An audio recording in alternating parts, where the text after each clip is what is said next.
Jumpa di konteks 2 Bible Reading. Pagi ini sampai 2 Tawarik pasal 30. 2 Tawarik 30. Kemudian Hizkia mengirim pesan kepada seluruh Israel dan Yehuda, bahkan menulis surat kepada Efraim dan Manasye supaya mereka datang merayakan Paskah bagi Tuhan, Allah orang Israel, di rumah Tuhan di Yerusalem. Raja bersama-sama para pemimpin dan seluruh jemaat di Yerusalem merancangkan untuk merayakan Paskah pada bulan kedua, karena mereka tidak dapat merayakannya pada waktunya, sebab para imam belum menguduskan diri dalam jumlah yang cukup dan rakyat belum terkumpul di Yerusalem. Rancangan itu diterima baik oleh raja dan seluruh jemaah. Mereka memutuskan untuk menyiarkan maklumat seluruh Israel dari Beersheba sampai Dan, supaya masing-masing datang ke Yerusalem merayakan Paskah bagi Tuhan Allah Israel, karena mereka belum merayakannya secara umum seperti yang ada tertulis. Maka berangkatlah pesuruh-pesuruh cepat ke seluruh Israel, dan Yehuda membawa surat dari raja dan para pemimpin dan mengatakan sesuai dengan perintah raja. Hai orang Israel, kembalilah kepada Tuhan Allah Abraham, Ishak dan Israel. Maka ia akan kembali kepada yang tertinggal daripada kamu, yakni mereka yang terluput dari tangan raja-raja Asyur. Janganlah berlaku seperti nenek moyangmu dan saudara-saudaramu yang berubah setia terhadap Tuhan, Allah nenek moyang mereka, sehingga ia membuat mereka menjadi kedahsyatan seperti yang kamu lihat sendiri. Sekarang janganlah tegar tengkuk seperti nenek moyangmu. Serahkanlah dirimu kepada Tuhan dan datanglah ke tempat kudusnya yang telah dikuduskannya untuk selama-lamanya. Serta beribadahlah kepada Tuhan Allahmu, supaya murkanya yang menyala-nyala undur daripadamu. Karena bila mana kamu kembali kepada Tuhan, maka saudara-saudaramu dan anak-anakmu akan mendapat belas kasihan dari orang-orang yang menawar mereka, sehingga mereka kembali ke negeri ini. Sebab Tuhan Allahmu pengasih dan penyayang. Ia tidak akan memalingkan wajahnya daripada kamu, bila mana kamu kembali kepadanya. Ketika pesuruh-pesuruh cepat itu pergi dari kota ke kota, melintasi tanah Efraim dan Manasye sampai ke Zebulun, mereka ditertawakan dan diolok-olok.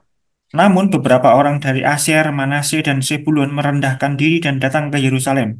Di Yehuda, nyata pula tangan Allah yang membulatkan hati mereka untuk melakukan perintah raja dan para pemimpin sesuai dengan firman Tuhan. Maka berkumpullah di Yerusalem banyak orang, suatu jemaah yang sangat besar, untuk merayakan hari raya roti tidak beragi pada bulan yang kedua. Lalu bangunlah mereka menjauhkan mezbah-mezbah yang ada di Yerusalem. Juga semua mezbah korban ukupan disingkirkan dan dibuang ke lembah Kidron. Kemudian disembelihlah domba Paskah pada tanggal 14 bulan kedua. Maka para imam dan orang-orang Lewi merasa malu lalu menguduskan dirinya dan membawa korban bakaran ke rumah Tuhan. Mereka berdiri pada tempatnya menurut peraturan yang berlaku bagi mereka masing-masing, sesuai dengan Taurat Musa, abdi Allah itu. Para imam menyiramkan darah yang diterimanya dari orang-orang Lewi. Sebab ada banyak di antara jemaah yang tidak menguduskan dirinya, sehingga menjadi tugas orang Lewi untuk menyembelih domba-domba Paskah bagi setiap orang yang tidak dapat menguduskannya.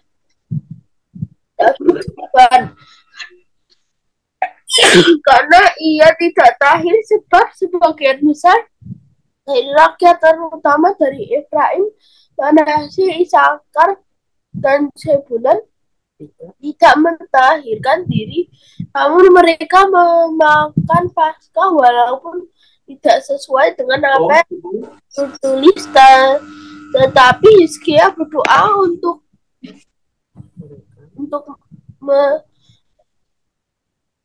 mereka, katanya, Tuhan yang baik itu kiranya mengadakan damaian bagi semua orang yang sungguh-sungguh berharap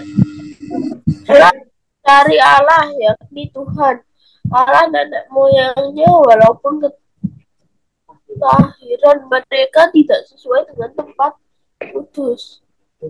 Tuhan mendengar Hizkia dan membiarkan bangsa itu selamat. 7 hari lamanya orang Israel yang berada di Yerusalem merayakan hari raya roti tidak beragi dengan kesukaan yang besar, sedang orang-orang Lewi dan para imam setiap hari menyanyikan puji-pujian bagi Tuhan dengan sekuat tenaga. Hizkia mengucapkan kata-kata pujian kepada semua orang Lewi yang menunjukkan akal budi yang baik dalam melayani Tuhan. Demikianlah orang makan makanan perayaan selama 7 hari sambil mempersembahkan korban keselamatan dan ucap syukur pada Tuhan Allah nenek moyang mereka. Kemudian seluruh jemaah sepakat untuk berhari raya 7 hari lagi. Lalu mereka berhari raya 7 hari lagi dengan sukaria. Sebab Hizkia Raja Yehuda telah menyumbangkan kepada jemaah 1.000 ekor lembu jantan dan 7.000 kambing domba. Juga para pemimpin menyumbangkan kepada jemaah 1.000 ekor lembu jantan dan 10.000 ekor kambing domba, dan sebagian besar para imam telah menguduskan diri. Seluruh jemaat Yehuda bersukaria, juga para imam dan orang-orang Lewi, dan seluruh jemaah yang datang dari Israel, serta orang-orang asing, baik yang datang dari tanah Israel maupun yang tinggal di Yehuda. Maka besarlah kesukaan di Yerusalem, karena sejak Salomo bin Daud, Raja Israel, tidak pernah terjadi peristiwa semacam itu di Yerusalem. Sesudah itu para imam Lewi bangun berdiri dan memberkati rakyat. Suara mereka didengar Tuhan, dan doa mereka sampai ke tempat kediamannya yang kudus di surga. Sampai 2 Tawarikh pasal 30 kita melihat tokoh Hizkia. Di pasal 29 kemarin kita sudah melihat bagaimana Raja Yehuda ini melakukan apa yang benar di hadapan Tuhan. Dia menguduskan rumah Tuhan, dan para imam juga dikuduskan supaya tetap ada di dalam rencana dan kehendak Tuhan. Dan di pasal 30 kita melihat bahwa Hizkia merayakan kembali Paskah. Dan inilah salah satu yang dilakukan Hizkia yang benar di mata Tuhan. Nah, dalam narasi ini kita bisa melihat apa saja yang dilakukan Hizkia untuk merayakan Paskah kembali. Yang pertama yaitu di ayat 1 dia mulai kirim surat, dan kemudian dia mengutus para utusannya ke seluruh Yehuda, bahkan sebagian ada di Israel, untuk kembali merayakan Paskah. Dan pesannya itu jelas, hai orang Israel, kembalilah kepada Tuhan, kembalilah kepada Tuhan, supaya melakukan yang sesuai dengan kehendak Tuhan, yaitu Allah Abraham, Ishak, dan Israel. Maka ia akan kembali kepada yang engkau telah tinggalkan, itu kembalilah kepada Tuhan. Dan ini yang diserukan oleh Hizkia, supaya seluruh umat Israel kembali pada Tuhan, merayakan Paskah. Dan apa yang menjadi alasan Hizkia merayakan kembali Paskah ini? Yang pertama kita melihat ternyata nenek moyangnya sejak zaman Salomo dan raja-raja setelah itu tidak merayakan Paskah lagi, dan mereka mempersembahkan kurban-kurban kepada berhala maupun dewa-dewi, ilah-ilah asing yang bukan pada Allah Yahweh Elohim, Allahnya Abraham, Allahnya Ishak, Allahnya Yakub. Dia sudah melupakan apa itu Paskah.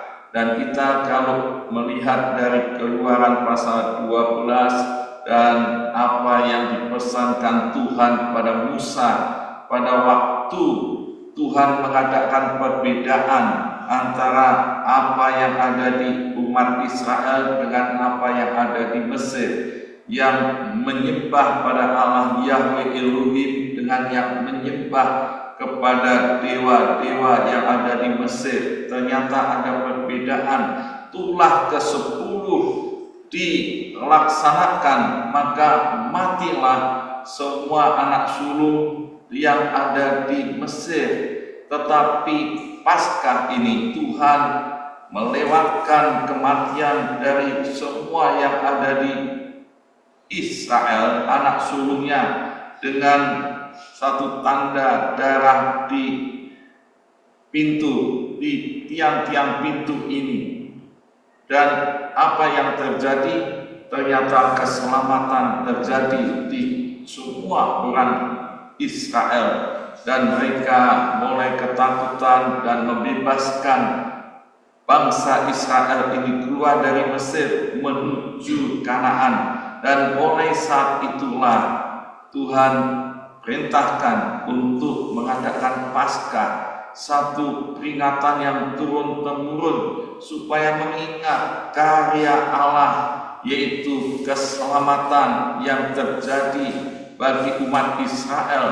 Namun ternyata sejak zaman Salomo, Paskah ini dilupakan dan tidak dilakukan. Maka Hizkia mengingatkan orang-orang yang ada di Yehuda, para imam, pemuka-pemuka, pemimpin-pemimpin, kembali pada Tuhan. Rayakan ini Paskah yang sudah diperintahkan Tuhan, jangan diabaikan. Dan kita melihat ternyata orang-orang Yehuda oleh Hizkia dikatakan, jangan kamu seperti nenek moyangmu, dan jangan kamu tegar tengkuk. Itu ada di ayat yang ke-8. Jangan kamu tegar tengkuk yang tidak taat, dan apa yang sudah diperintahkan Tuhan biarlah ditaati. Dan ini membuat Hizkia mengumumkan, memaklumatkan supaya orang Yehuda kembali adakan Paskah. Dan kita melihat yang ketiga, alasan ketiga, ternyata imam-imam tidak tahir, ya, hidupnya tidak kudus. Dan itu mestinya dia orang-orang yang menjaga kekudusan, yang menjaga ketaatan, yang mempersembahkan korban bagi Allah. Ternyata justru mempersembahkan korban-korban bagi berhala-berhala dan korban-korban yang tidak dikenal oleh Tuhan. Saudara, kita bisa menyimpulkan sementara ini bahwa orang seringkali melupakan kasih karunia Tuhan, melupakan karya Yesus yang sudah menyelamatkan orang yang percaya. Yesus sudah mati di kayu salib, dan orang-orang yang percaya Yesus diberi hidup yang kekal di perjalanan hidup sampai Tuhan datang. Sangat mudah orang-orang yang sudah diselamatkan melupakan karya Kristus, penebusan bagi kita. Dan seringkali justru yang dilakukan yaitu melawan firman Tuhan, yang dilakukan, yang membuat berdosa, yang meyakini yang bukan di dalam Yesus Kristus. Akhirnya Tuhan itu murka, Tuhan itu tidak suka. Dan ini yang patut kita ingat, bahwa karya Yesus itu baik, kasih-Nya kekal buat kita. Dan biarlah kita terus mengingat Yesus yang sudah mati menebus dosa kita. Itulah Paskah. Dan Hizkia terus mendorong dan akhirnya melakukan perayaan Paskah ini. Apa yang terjadi pada waktu Hizkia melakukan dan mengajak mereka semua rayakan Paskah itu? Di ayat yang ke-14 terlihat di sini bahwa semua mezbah korban hukuman disingkirkan dan dibuang ke lembah Gerdon. Apa yang menjadi respon orang Yehuda waktu Hizkia mengajak Paskah? Ternyata ini ditanggapi, direspon dengan keterbukaan, kerendahan hati, dan mereka mau melakukan itu. karena dia dibuka hatinya ya oleh Tuhan. Di ayat 12 jelas, di Yehuda nyata pula tangan Allah yang membuka hati mereka untuk melakukan perintah raja. Jadi karya Tuhan juga berkarya, Roh Allah berkarya supaya mereka terbuka apa yang diperintahkan Raja Hizkia dilakukan. Ini yang menjadi catatan bagi kita, bahwa orang-orang yang terbuka hatinya menjadi karya Tuhan untuk mentaatinya. Jadi kalau kita ini taat, ada karya Roh Kudus yang mengingatkan itu. Yang kedua yang terjadi pada waktu mengadakan perayaan Paskah ini, mereka menyingkirkan berhala-berhala, korban-korban disingkirkan dan dihancurkan, menunjukkan terjadi pertobatan, masa pertobatan yang sungguh-sungguh. Apa yang menyimpang dari firman Tuhan itu dibuang dan kembali pada ketaatan pada firman Tuhan. Dan yang ketiga, kita melihat ternyata imam-imam dan sebagian orang masih tidak tahir sepenuhnya, tidak tahir sesuai dengan apa yang tertulis dalam firman Tuhan. Dan disitulah ini teladan seorang pemimpin, yaitu Hizkia. Dia berdoa pada Allah untuk mereka yang belum sepenuhnya tahir tapi makan Paskah itu. Dan Hizkia berdoa pada Tuhan kiranya mengadakan pendamaian bagi semua orang yang sungguh-sungguh mencari Allah. Ini doa seorang pemimpin, sekalipun ada yang belum tahir sepenuhnya, biarlah boleh ikut dalam Paskah ini. Dan Tuhan mendengar doanya. Tuhan mendengar doa Hizkia. Dan mereka akhirnya semua melakukan apa yang diperintahkan Hizkia, yaitu Paskah dilaksanakan dengan korban menyembelih domba Paskah sesuai dengan apa yang diperintahkan Tuhan. Hizkia boleh mentaatinya. Apa dampak dari perayaan Paskah ini? Ternyata yang pertama kita bisa melihat mereka mulai masuk dalam kekudusan, mulai tahir, ada di dalam ketaatan pada perintah Tuhan, menyingkirkan berhala-berhala dan korban-korban bakaran yang tidak berkenan pada Tuhan. Dan terjadilah kesukaan yang besar, sukacita yang sangat besar di umat Yehuda Israel ini. Jemaah yang besar bersukacita dan mereka kembali mencari Tuhan dengan sungguh-sungguh. Ini contoh seorang pemimpin yang punya pengaruh yang baik dan benar di hadapan Tuhan, membawa umatnya hidup dalam ketaatan, mengingat akan karya Allah, membebaskan umatnya dari Mesir ke Kanaan, tanah perjanjian, dengan keselamatan yang nyata. Biarlah ini menjadi bagian kita kali ini, supaya kita mengingat kasih Kristus, dan orang-orang yang mengingat kasih Kristus akan menyingkirkan hidup yang berdosa, yang jahat di mata Tuhan, dan kembali untuk terus mentaati. Maka dampaknya hidup itu penuh dengan sukacita yang besar. Inilah pemimpin yang menjadi teladan bagi kita. Amanat teksnya ini kita bisa pegang hari ini. Yang pertama, Tuhan itu pengasih dan penyayang, dan orang-orang yang mau bertobat kembali pada Tuhan. Tuhan itu pengasih dan penyayang. Yang kedua, amanat teks hari ini, pemimpin seperti Hizkia yang punya pengaruh besar untuk pengikutnya mengingat karya Tuhan, keselamatan yang dari Tuhan, supaya tidak menyimpang hidupnya ke arah dosa, dan ialah merayakan Paskah, membawa pertobatan dan sukacita yang besar. Inilah hidup yang benar di hadapan Tuhan.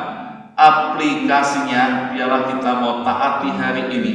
Apakah saya sudah membawa orang lain bertobat dan selalu mengingat karya Yesus, penebusan dalam Yesus Kristus? Yang kedua, apakah saya berdoa bagi orang lain supaya ada di dalam kekudusan? Dan yang ketiga, apakah saya membuat umat Tuhan penuh dengan sukacita? Amin. Tuhan Yesus memberkati. Mari saudara, pagi hari ini kita mau mengingat kasih Tuhan yang sudah menyelamatkan kita. Ialah anak domba Allah yang sudah mencurahkan darahnya buat keselamatan kita. Kasih Allah sungguh telah berkati.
yang sudah mati menyelamatkan dosa kita.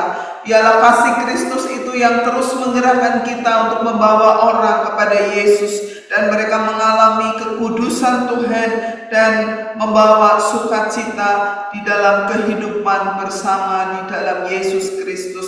Mari kita mengucap syukur bersama-sama.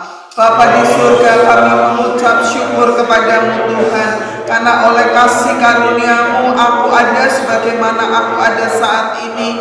Bersyukur Tuhan, karena kasih-Mu melimpah atas kami. Biarlah kami boleh dipenuhi dengan kasih Kristus, sehingga kasih Kristus itu